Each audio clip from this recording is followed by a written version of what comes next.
Assalamualaikum warahmatullahi wabarakatuh. Perkenalkan, nama saya Cindy Kartika Sari.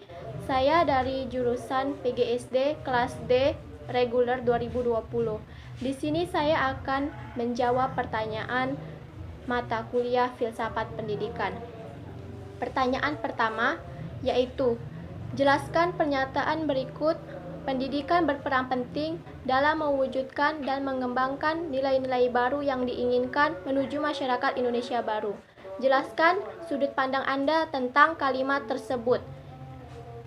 Jawaban saya, menurut sudut pandang saya, memang pendidikan berperan sangat penting dalam mewujudkan dan mengembangkan nilai-nilai baru yang diinginkan menuju masyarakat Indonesia baru.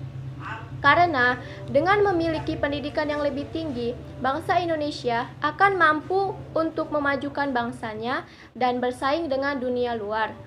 Karena tingkat pendidikan yang tinggi sangat penting bagi negara-negara untuk dapat mencapai tingkat pertumbuhan ekonomi yang tinggi, bahwa negara-negara miskin harus tumbuh lebih cepat dari negara-negara kaya, karena mereka dapat mengadopsi teknologi yang sudah dicoba dan diuji oleh negara-negara kaya. Contohnya, transfer teknologi memerlukan manajer berpengetahuan dari insinyur yang mampu mengoperasikan mesin-mesin baru atau praktik produksi yang dipinjam dari pemimpin dalam rangka untuk menutup kesenjangan melalui peniruan. Untuk mewujudkan dan mengembangkan nilai-nilai baru harus ada ditanamkan pendidikan karakter.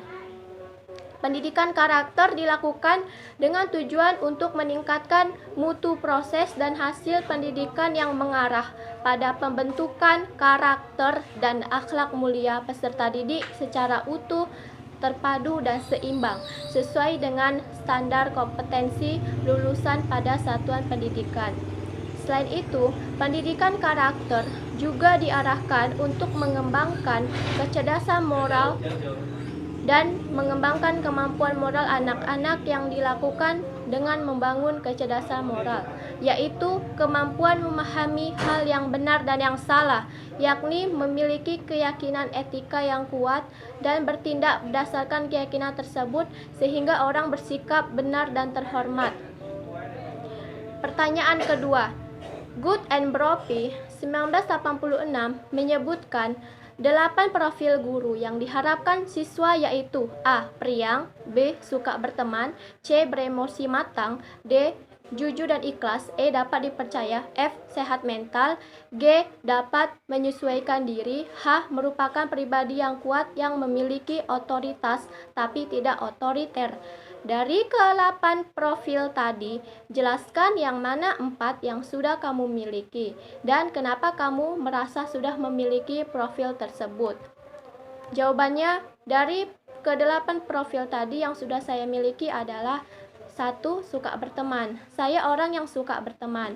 Dalam berteman, saya tidak pernah membeda-bedakan agama, kasta, usia, pendidikannya, ataupun melihat fisiknya. Oleh karena itu, saya punya banyak teman yang baik dan sayang sama saya. Teman-teman saya berasal dari sekitar tempat tinggal saya dan teman-teman sekolah saya dulu. Teman-teman sekelas saya sekarang di Unimed, bahkan di luar kelas saya dan juga dari kampus lain. Kedua, jujur dan ikhlas. Menurut saya, setiap orang harus wajib memiliki profil jujur dan ikhlas ini. Walaupun bersikap jujur dan ikhlas sulit dan tidak semua orang bisa mengamalkannya, alhamdulillah, sedari kecil orang tua selalu mengajarkan saya untuk bersikap jujur dan ikhlas, sehingga saya selalu terbiasa dengan hal tersebut. Misalnya, jujur dalam berkata-kata, dalam bersikap, dan ikhlas dalam menerima dan menghadapi sesuatu yang saya alami dalam hidup saya. 3. Dapat dipercaya. Menurut saya, kepercayaan dari orang merupakan hal yang sangat penting dalam hidup ini. Karena bila seorang guru dapat dipercaya, baik itu omongan, perkataannya, sikapnya, maka anak didik merasa nyaman saat mereka ada masalah dan mengungkapkan masalahnya kepada kita. Karena saya tidak suka dibohongi dan membohongi orang lain, maka saya selalu menjaga amanah apabila orang lain memberi kepercayaan. 4. Dapat menyesuaikan diri. Di setiap lingkungan baru, saya bisa mendapatkan teman-teman yang baru juga. Hal ini membuktikan bahwa saya dapat menyesuaikan diri di mana saya berada. Pertanyaan ketiga, cari 2 teori hakikat perkembangan kemudian jelaskan.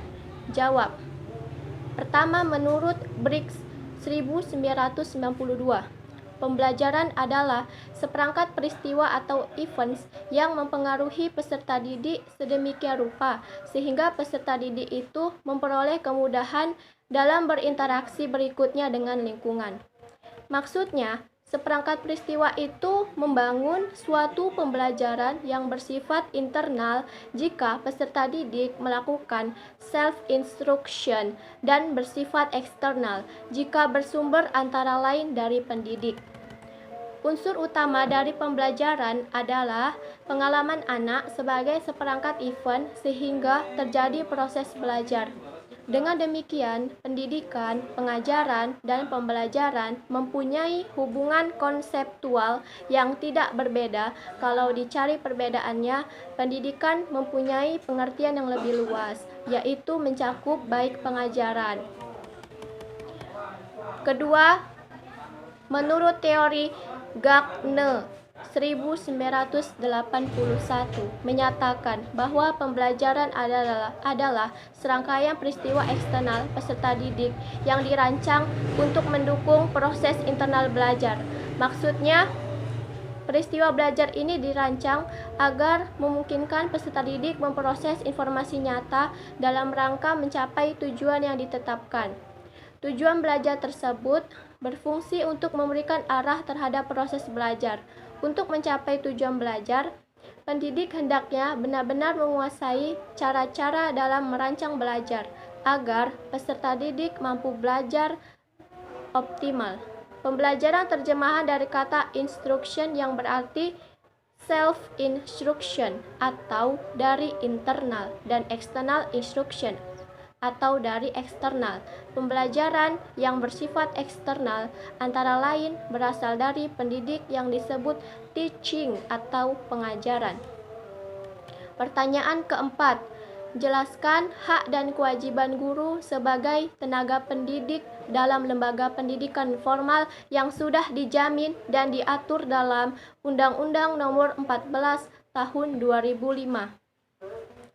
Jawabannya, di dalam Undang-Undang Nomor 14 Tahun 2005 terdapat pada bagian kedua hak dan kewajiban dalam pasal 15 berbunyi, ketentuan lebih lanjut mengenai hak guru sebagaimana dimaksud pada ayat 1 diatur dengan peraturan pemerintah terdapat pada pasal 15 yang berbunyi, pertama, penghasilan di atas kebutuhan hidup minimum sebagaimana dimaksud dalam pasal 14 ayat 1 huruf A meliputi gaji pokok, tunjangan yang melekat pada gaji, serta penghasilan lain berupa tunjangan profesi, tunjangan fungsional, tunjangan khusus, dan maslahat tambahan yang terkait dengan tugasnya sebagai guru yang ditetapkan dengan prinsip penghargaan atas dasar prestasi.